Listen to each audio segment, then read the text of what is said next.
እኔ ኃጢአተኛ ልጅ ነኝ ጠልቼ አይደለም ተታልዬ ነው በሉት። ደክሞኝ እንጂ ክጄ አይደለም በሉት።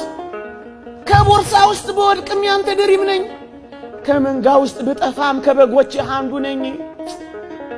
ከፊትህ በኃጢአት ምክንያት ብርቅም ከልቤ ግን አላወጣውም በሉት። የትም ብትወድቁ ያነሳችኋል። ወገኖቼ ሰይጣን ይሄን ያህል ከጣለን እግዚአብሔር ደግሞ እንዴት እንደሚያነሳችሁ አስቡት። ወደ ማናውቀው ክብር ነው የሚያደርሰን እግዚአብሔር።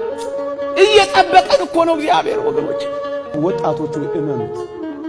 ሲያሳፍራችሁ እዩት። እግዚአብሔር ማንን አሳፍሮ ያውቃል? አብርሃምን ነውን? በድህነት ተንከራቶ በባለጠግነት አልመለሰው?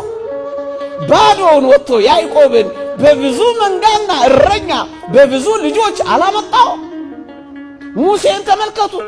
ባዶውን ከድሎት ቤት ወጥቶ የሕዝቡ መሪ፣ የመንጋው አስተማሪ፣ የሕጉ መጋቢ፣ የብዙ ራእዮችና ባለጠጎች አላረገው? ታዲያ ይህ እግዚአብሔር ከኛ ጋር የለም? ወጣቶቹ እመኑት፣ አምልኩትና እመኑት እንጂ እንዳትፈሩ። እመን እንጂ አትፍራ። ብዙዎቻችሁ ፈርታችሁ ኃጢአት እየሰራችሁ እንደሆነ እናውቃለን።